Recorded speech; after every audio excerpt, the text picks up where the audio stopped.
2024 ஹிந்து பேப்பரில் உள்ள important articles என்னென்னு பார்த்துடலாம். ஃபஸ்ட்டு ஆர்டிகல்ஸ் என்னென்னா, Tamil Nadu wild elephant population has risen to 3063 synchronised survey அப்படின்ற மாதிரி ஒரு ஆர்டிகல்ஸ் வந்திருக்கு. இதில் என்ன சொல்கிறாங்கன்னா, நீலகிரியில் ஈஸ்டர்ன் காட்ஸ், அப்புறம் வந்துட்டு ரிசர்வாயர், ஈஸ்டர்ன் காட்ஸ் அண்ட் ரிசர்வில் வந்துட்டு ஹை டென்சிட்டி ஆஃப் பாப்புலேஷன்ஸ் வந்துட்டு இவங்களால் பார்க்க முடிஞ்சது. அதில் ஸ்பெஷலாக என்ன சொல்கிறாங்கன்னா, நிலம்பூர், சைலண்ட் வேலி, கோயம்புத்தூர், அதுக்கப்புறம் அகஸ்தியமலை, அணைமலை, பரம்பிக்குளம் அண்டு பெரியார். இதில் வந்துட்டு ஸ்பெஷலாக இந்த நீலகிரி, கோயம்புத்தூர் எலிஃபண்ட் ரிசர்வ்ஸில் வந்துட்டு இந்த இடத்துல வந்துட்டு 70% 80% எலிஃபண்ட் பாப்புலேஷன்ஸ் நம்மளால் பார்க்க முடியுது அப்படின்னு சொல்கிறாங்க. அதாவது ஒரு சர்வே கண்டக்ட் பண்ணுறாங்க. அந்த சர்வேயில் வந்துட்டு எந்தெந்த ஸ்டேட்லாம் வந்துட்டு இன்க்ளூட் பண்ணுறாங்கன்னா, சவுதர்ன் ஸ்டேட்டில் தமிழ்நாடு, கேரளா, கர்நாடகா, ஆந்திர பிரதேஷை ஃபுல்லாக வந்துட்டு சர்வே பண்ணி இந்த ஒரு ரிப்போர்ட் வந்துட்டு சொல்கிறாங்க. இதில் வந்துட்டு ஸ்பெஷலாக ஏரியா வைஸ், அதாவது நம்பர் வைஸ் பார்த்துட்டோம்னா, சத்தியமங்கலம் ஃபாரஸ்ட் ரிசர்வில் 372 எலிஃபெண்ட்ஸ் இருக்கிறதாகவும், கோயம்புத்தூரில் 336 எலிஃபெண்ட்ஸ் இருக்கிறதாகவும், சத்தியமங்கலம் டைகர் ரிசர்வ்ஸில் ஹசனூர் அப்படின்ற இடத்துல வந்துட்டு 279 எலிஃபெண்ட்ஸ் இருக்கிறதாகவும் சொல்கிறாங்க. டென்சிட்டி அப்படின்னு பார்க்கும்போது நீலகிரி ஈஸ்டர்ன் காட்ஸ் ரிசர்வில் தான் அதிகமான டென்சிட்டி இருக்கிறதா கண்டுபிடிச்சிருக்காங்க. ஸோ 2012 இதுக்கு முன்னாடி ஹையாக இருந்துச்சு, 4015 எலிஃபெண்ட்ஸ் வந்துட்டு இருந்துச்சு. அப்புறம் 2014-17 வந்துட்டு சர்வேயில் வந்துட்டு 2000 கிட்ட வந்துடுச்சு எலிஃபெண்ட்ஸோட பாப்புலேஷன்ஸ். அதுக்கப்புறம் இப்போ தான் வந்துட்டு இன்க்ரீஸ் ஆகிருக்கு. 2024 3063 பாப்புலேஷனாக இருக்குது தமிழ்நாட்டில். ஸோ பாப்புலேஷன் குறையுது அப்படின்றது மெயின் காரணம் அப்படின்னு பார்த்துட்டோம்னா, மேன் அனிமல் கான்ஃப்ளிக்ட் அப்படின்ற மாதிரி சொல்கிறாங்க. ஸோ இதை தடுக்கிறதுக்காக வந்துட்டு கேரளா கவர்மெண்ட் வந்துட்டு ஏஐ யூஸ் பண்ணி ஃபென்சிங் வந்துட்டு யூஸ் பண்ணியிருக்காங்க. அது மட்டும் இல்லாமல் அவங்க ஸ்பெஷலான ஒரு பாலிசிஸ்லாம் வந்துட்டு man animal conflict especially for எலிஃபெண்ட்டுக்கு வேண்டி கொண்டு வர்றாங்க கேரளா கவர்மெண்ட்ஸ். எலிஃபெண்ட் கொரைடோர் அப்படின்றத கண்டுபிடிக்கிறதுக்காக வேண்டி ஒரு கமிட்டியை வந்துட்டு போடுறாங்க. ஸோ அதோட ஹெட் யாருன்னா வி நாகநாதன் அப்படின்னு சொல்லிட்டு வி நாகநாதன் கமிட்டி அப்படின்றத ஒன்று போடுறாங்க, to identify the corridor in the southern states especially for தமிழ்நாடுல. இதில் வந்துட்டு அவர் என்ன சொல்கிறாருன்னா, தமிழ்நாட்டில் மொத்தம் 42 கொரைடோர் இருக்குது, எலிஃபெண்ட் கொரைடோர் இருக்குதுன்னு அவர் வந்துட்டு ரிப்போர்ட்டில் சப்மிட் பண்ணுறாரு. ஆனால் யூனியன் கவர்மெண்ட்ஸ் என்ன சொல்கிறாங்கன்னா, இல்லை 42லாம் கிடையாது, ஒன்லி 12 எலிஃபெண்ட் கொரைடோர் தான் தமிழ்நாட்டில் இருக்குது அப்படின்னு சொல்லி அவங்க சொல்கிறாங்க. இந்த டேட்டாவெலாம் கலெக்ட் பண்ணது அப்படின்னு பார்த்துட்டோம்னாக்கா, கலெக்ட் பண்ணி எங்கேருந்து சொல்கிறாங்க அப்படின்னாக்கா, 22 ஃபாரஸ்ட் டிவிஷனில் உள்ள சவுதர்ன் ஸ்டேட்டில் உள்ள 26 ஃபாரஸ்ட் டிவிஷன்லேருந்து இந்த டேட்டா கலெக்ட் பண்ணி சொல்கிறாங்க. அடுத்தது என்னன்னாக்கா, உணவு உற்பத்தியில் மிகை நாடாக இந்தியா அப்படின்ற மாதிரி ஒரு ஆர்டிகல்ஸ் வந்திருக்கு. இதில் வந்துட்டு பால், பருப்பு வகைகள், மசாலா அப்படின்ற ஒரு வகையில் வந்துட்டு ஃபஸ்ட் இடத்துல வந்துட்டு இருக்கிறதா சொல்கிறாங்க. அதுக்கப்புறம் வந்துட்டு உணவு தானியங்கள், பழங்கள், காய்கறிகள், பருத்தி, சர்க்கரை, தேயிலையில் 2வது இடத்துல இந்தியா இருக்கிறதா சொல்கிறாங்க. இதுக்கு காரணம் என்னன்னாக்கா, இந்தியாவோட தாரக மந்திரமான உலகின் நண்பன், ஒரே பூமி, ஒரே குடும்பம், ஒரே எதிர்காலம் அப்படின்ற ஒரு விஷயமும் தாரக மந்திரமும், வாழ்வியல் இயக்கம் அப்படின்ற ஒரு தாரக மந்திரம் இருக்குது, ஒரே பூமி, ஒரே சுகாதாரம் அப்படின்ற ஒரு வந்துட்டு தாரக மந்திரத்தை நம்ம வந்துட்டு பயன்படுத்திக்கிட்டு இருக்கோம். சவால்களுக்கு தீர்வாகும் அன்னம் அப்படின்ற ஒரு தாரக மந்திரமும் இருக்குது. இது வந்து சிறுதானியங்களை மேம்படுத்துறதுக்காக வேண்டி உள்ள ஒரு திட்டங்கள், ஒரு தாரக மந்திரமாக வச்சுருக்கோம் நம்ம. இதுக்கு ஸ்பெஷலாக வந்துட்டு என்ன சொல்கிறாங்கன்னா, புதிய தொழில்நுட்பங்களை வந்துட்டு அக்ரிகல்ச்சரில் வந்து பயன்படுத்துகிறது தான் ஒரு இதுக்கு காரணம் அப்படின்றாங்க.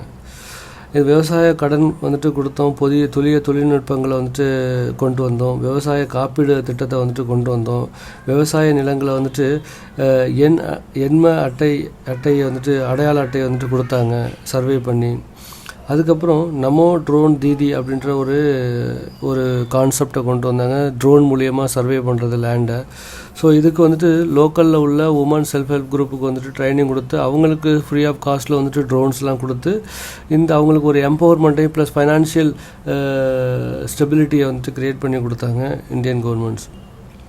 ஸோ மெக்கனைசேஷன் ஆஃப் அக்ரிகல்ச்சர் அப்படின்றதும் வந்துட்டு ஸ்பெஷலாக இதுக்கு காரணம் அப்படின்னு சொல்கிறாங்க. ஸோ இதனாலேயே வந்துட்டு நம்மளோட ப்ரொடக்ஷன் அண்ட் எஃபிஷியன்சி வந்துட்டு அதிகமாகிடுச்சு அப்படின்றத ஒரு ரீசனாக சொல்கிறாங்க. அடுத்தது எல்லை பாதுகாப்பு படை புதிய இயக்குனர் தலைவராகிறார் தல்ஜித் சிங் சௌத்ரி அப்படின்னு சொல்லிட்டு சொல்கிறாங்க. இவர் வந்துட்டு என்னென்னா இப்போதைக்கு சசஸ்திர சீமா பல்ல டைரக்டர் ஜெனரலாக இருக்கார். இதோட அடிஷ்னல் போஸ்ட்டாக வந்துட்டு பிஎஸ்எஃப்க்கு வந்துட்டு கொடுத்துருக்காங்க. அடுத்தது பார்த்துட்டோம்னா 5 policemen sacked in JNK in drug terror case அப்படின்ற மாதிரி ஒரு ஆர்டிகல்ஸ். ஸோ இதில் என்ன சொல்கிறாங்க அப்படின்னா,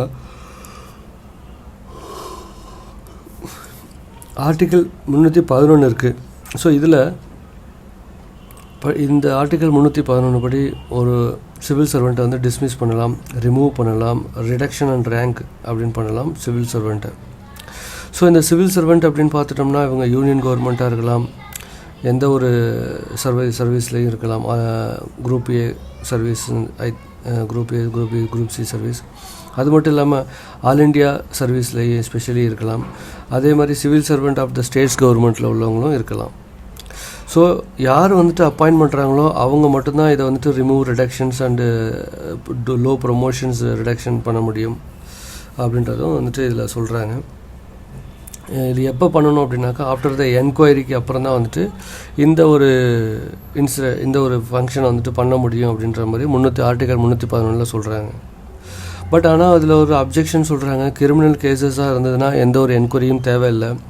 அதே மாதிரி அத்தாரிட்டி வந்துட்டு ரெக்கார்டட் வித்தின் ரைட்டிங்கில் வந்துட்டு அவங்களுக்கு எவிடன்ஸ் கிடைச்சாலோ இந்த ஒரு என்கொயரி அப்படின்றது தேவையில்லை. அது இல்லாமல் வந்துட்டு செக்யூரிட்டி ஆஃப் த ஸ்டேட்ஸுக்கு ஏதாவது ஒரு ப்ராப்ளமாக அமைஞ்சதாலோ அந்த மனிதர்களால் அவங்கள வந்துட்டு ரிமூவ் பண்ணலாம், அவங்களுக்கு என்கொயரி தேவையில்லை அப்படின்ற மாதிரி ஒரு அப்ஜெக்ஷனையும் கண்டிஷனையும் வைக்கிறாங்க. இதில் வந்து அத்தாரிட்டியோட டெசிஷன் தான் ஃபைனல் அப்படின்ற ஒரு தாரக மந்திரத்தையும் இதில் வந்துட்டு எழுதியிருக்காங்க ஆர்டிகல் 311. அடுத்த ஆர்டிகல்ஸ் பார்த்தோம்னா மாடர்னைஸ் ஃபோர்கோஸ்ட் மாடல் சேஸ் பினாரை அப்படின்ற மாதிரி ஒரு ஆர்டிகல்ஸ் வந்திருக்கு. இதில் வந்து இந்தியன் மெட்ரலாஜிக்கல் டிபார்ட்மெண்ட் வந்துட்டு என்ன சொல்கிறாங்கன்னாக்கா இவங்க இன்சாட் சீரியஸும் ப்ளஸ் வந்துட்டு ரேப்பிட் அப்படின்ற ஒரு டெக்னாலஜியை யூஸ் பண்ணி ஃபோர்காஸ்ட் பண்ணுறதா சொல்கிறாங்க. ஸோ ரேப்பிட் அப்படின்றது என்னென்னாக்கா real time analysis of product and informations disseminations so அப்படின்னு சொல்கிறாங்க. ஸோ இந்த டெக்னாலஜியை யூஸ் பண்ணி க்ளவுடோட கண்டிஷனை வந்துட்டு இவங்க மானிட்டர் பண்ணுறாங்க. 4D அனலைசிஸ் ஃபோர்காஸ்டிங் அப்படின்றத வந்து பண்ணிகிட்ருக்காங்க. அடுத்தது ஐஎம்டியும் இஸ்ரோவும் சேர்ந்து ஆட்டோமேட்டட் வெதர் சென்டர் அப்படின்றத உருவாக்குறாங்க. ஸோ இது மூலயமா என்னென்ன கண்டுபிடிக்கிறாங்கன்னா நம்ம அட்மாஸ்பியரில் உள்ள ஹியூமிடிட்டி எவ்வளவு, சன்ஷைன் எப்போ ஆகுது, விண்டோட ஸ்பீட்ஸ் இதெல்லாம் வந்து அனலைஸ் பண்ணுறாங்க, மானிட்டர் பண்ணுறாங்க. ஸோ இதெல்லாம் மானிட்டர் பண்ணி தான் ஃபைனலாக கேலிப்ரேட் பண்ணுறாங்க. அக்ரோமேட் டவர் அப்படின்றத உருவாக்கி ஃபோர்காஸ்ட் அப்படின்றத வந்துட்டு பண்ணிக்கிட்டு இருக்காங்க. இது எல்லாத்தையும் டேட்டாவும் சேர்த்து. ஸோ மல்டி மாடல் எசம்பிள் அப்படின்றத ஒன்று ஃபோர்காஸ்ட் பண்ணுறாங்க, சிஸ்டத்தை வந்துட்டு உருவாக்குறாங்க. ஸோ மல்டி மாடல் எசம்பிள் அப்படின்றது MME அப்படின்னு சொல்கிறாங்க, பேஸ்டு ஃபோர்காஸ்டிங் சிஸ்டம். இது வந்துட்டு ஒரு ஃபோர்காஸ்டிங் சிஸ்டம்ஸ். இது வந்துட்டு புதுசாக வந்துட்டு டெவலப் பண்ணியிருக்கிறதா சொல்கிறாங்க. ஸோ இதை யூஸ் பண்ணி என்ன செய்கிறாங்கனாக்கா கப்புள்டு குளோபல் கிளைமேட் மாடல்ஸ் வந்துட்டு கப்புள்டு குளோபல் கிளைமேட் மாடல் வந்து அப்ரோச்சை வந்துட்டு யூஸ் பண்ணி இவங்க வந்துட்டு கம்பேர் பண்ணுறாங்க கிளைமேட் வெதர் கண்டிஷனை வந்துட்டு. அடுத்தது வயநாட்டில் வந்துட்டு அவங்க எல்லோ அலர்ட் தான் கொடுத்தாங்க. ஸோ ரெட் அலர்ட் கொடுத்துருந்தா ஒருவேளை இதை வந்துட்டு தடுத்துருக்கலாம் அப்படின்ற மாதிரி சொல்கிறாங்க. ஸோ ஐஎம்டி வந்துட்டு ரெட் அலர்ட்டில் கொடுக்கணும் ஆன் த எமர்ஜென்சி அப்படின்றது ஒரு இம்பார்ட்டண்ட்டான விஷயமாக இந்த ஆர்டிக்கலில் சொல்கிறாங்க. அடுத்தது பார்த்துட்டோம்னா ரைனிங் த மெஜஸ்டிக் ரைன்ஸ் அப்படின்ற மாதிரி ஒரு ஆர்டிகல்ஸ்.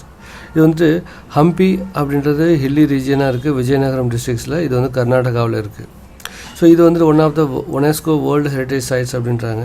இது வந்து 1336 ADலேருந்து 1570 உள்ள காலகட்டங்களில் உள்ள ஒரு சைட்டு. இங்கே தான் வந்துட்டு விருப்பாக்ஷா டெம்பிள்ஸ் அப்படின்றது இதுதான் வந்து மோஸ்ட் சேக்ரெட் டெம்பிள்ஸ் அப்படின்னு சொல்கிறாங்க. இது வந்து துங்கபத்ரா ரிவர் கோர்சஸ்க்கு பக்கத்தில் அமைஞ்சிருக்கிறதா சொல்கிறாங்க. அடுத்தது வித்தலா டவுன் காம்ப்ளெக்ஸ் அப்படின்றது ஒன்று இருக்குது. ஸோ இது வந்துட்டு ஸ்ரீ விஜயநகர வித்தலா டெம்பிள்ஸ் அப்படின்னு கூட சொல்கிறாங்க. இது டெடிகேட்டட் டு விஷ்ணு. இது வந்து டிராவிடியன் ஆர்கிடெக்சரில் அமைஞ்சிருக்கு. அடுத்தது என்ன சொல்கிறாங்கன்னா சீட், அதாவது சோமாலியா பற்றி சொல்கிறாங்க. ஸோ சீட் அப்படின்ற ஒரு கான்செப்ட் வருது. ஸோ அது அக்ரோனம்ஸ். அதுக்கு என்ன சொல்கிறாங்கன்னாக்கா CS for Somalia, E for Eritrea, E for Ethiopia, D for Djibouti அப்படின்ற மாதிரி சொல்கிறாங்க. ஸோ இந்த ஒரு சீட் அப்படின்ற அந்த கண்ட்ரிஸ் வந்துட்டு ஹார்ன் ஆஃப் ஆஃப்ரிக்கா கண்ட்ரிஸ் அப்படின்னு சொல்கிறாங்க. ஸோ இங்கே தான் வந்துட்டு அல் ஷபாப் அப்படின்ற ஒரு டெரரிஸ்ட் ஆர்கனைசேஷன் ரன் ஆகிட்டு இருக்கிறதாகவும் கடந்த 17 வருஷமாக ரன் ஆகிட்டு இருக்கிறதா சொல்கிறாங்க. ஸோ இது எது மாதிரி அப்படின்னாக்கா பாக்கு ஹராம்ன்ற ஒரு ஆர்கனைசேஷன் நைஜீரியாவில் இருக்குது. ஸோ அது மாதிரி இந்த ஒரு ஆர்கனைசேஷன்ஸ் அப்படின்னு சொல்கிறாங்க. அடுத்த ஆர்டிகல்ஸ் பார்த்தோம்னா how can Wayanad reduce landslide risk அப்படின்ற மாதிரி ஒரு ஆர்டிகல்ஸ் வந்திருக்கு. ஸோ இதில் 49.7%, அதாவது 19,301 square kilometre landslide prone area இருக்குது கேரளாவில் அப்படின்ட்டு சொல்கிறாங்க. 62% ஃபாரஸ்ட் கவர் டவுன், அதாவது அழிச்சிட்டதாகவும், எப்போ அப்படின்னா 1950லேருந்து 2018 வரையும் இவங்க ஃபாரஸ்ட் ஏரியா அழிச்சிருக்கிறதா சொல்கிறாங்க. அது மட்டும் இல்லாமல் 1800% பிளான்டேஷன் அண்டர் டென்ஸ் ஏரியாவில் பிளான்டேஷன் பண்ணியிருக்கிறதா சொல்கிறாங்க. ஃபாரஸ்ட் ஏரியாவில், டென்ஸ் ஏரியாவில் ஃபாரஸ்டேஷன், அதாவது கம்மியான பிளேஸஸில் அதிக 1800% பிளான்டேஷன் அப்படின்றதும் பண்ணியிருக்கிறதா சொல்கிறாங்க. ஸோ இதெல்லாம் இவங்க environmental eco sensitive region or eco sensitive area அப்படின்றத டிக்ளேர் பண்ணுறாங்க. ஸோ அதை பண்ணணும் அப்படின்னாக்கா எந்த ஆக்ட் மூலியமாக பண்ண முடியும் அப்படின்னாக்கா என்விரான்மெண்டல் ப்ரொடெக்ஷன்ஸ் ஆக்ட் 1986 படி தான் இவங்க பண்ண முடியும் அப்படின்னு சொல்கிறாங்க. கட்கில் கமிட்டி இதை என்விரான்மெண்டல் சென்சிட்டிவ் ரீஜன் அனலைஸ் பண்ணுறதுக்காண்டி ஒரு கமிட்டியை அப்பாயின்ட் பண்ணுறாங்க 2010. ஸோ அவங்க என்ன சொல்கிறாங்கன்னா, ஃபுல்லாக அனலைஸ் பண்ணிவிட்டு ஓவரால் வெஸ்டர்ன் காட்ஸையும் ஈகோ சென்சிட்டிவ் ரீஜியனாக டிக்ளேர் பண்ணணும் அப்படின்னு இவர் ரெக்கமெண்ட் பண்ணுறாரு. அடுத்தது 2012 கஸ்தூரி ரங்கன் கமிட்டி, ஒரு எக்ஸ் ஃபார்மர் இஸ்ரோவில் இருந்தவர். ஸோ இவர் என்ன ரெக்கமெண்ட் பண்ணுறாருன்னா 37% வெஸ்டர்ன் காட்டில் உள்ள 37% ஈகோ சென்சிட்டிவ் ரீஜியனாக டிக்ளேர் பண்ணணும் அப்படின்னு இவர் ரெக்கமெண்ட் பண்ணுறாரு. அது மட்டும் இல்லாமல் எர்லி வார்னிங் சிஸ்டம் அப்படின்றதையும் உருவாக்கணும் அப்படின்னு சொல்கிறாங்க. ஸோ ஐஎம்டி அப்படின்றது பார்த்துட்டோம்னாக்கா ரெட் அலர்ட் கொடுக்கணும் ஆன் த எமர்ஜென்சி டயத்தில் அப்படின்றத இவங்க என்ஷூர் பண்ணுறாங்க.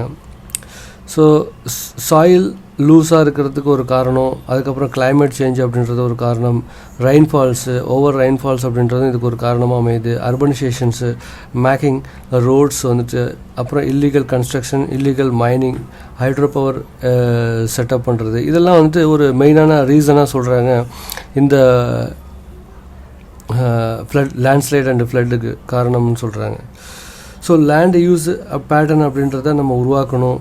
அது மட்டும் இல்லாமல் என்டிஆர்எஃப் எல்லோ அலர்ட் கொடுத்து ஸ்டேஷன் பண்ணிடணும் நியரஸ்ட், எங்கெல்லாம் சென்சிட்டிவான லேண்ட்ஸ்லைட் ப்ரோன் ஏரியா இருக்கோ அங்கே நியரஸ்ட் ஏரியாவில் என்டிஆர்எஃப் ஸ்டேஷன் பண்ணணும் அப்படின்றதும் ரெக்கமெண்ட் செஞ்சுருக்கணும் அப்படின்னு சொல்கிறாங்க.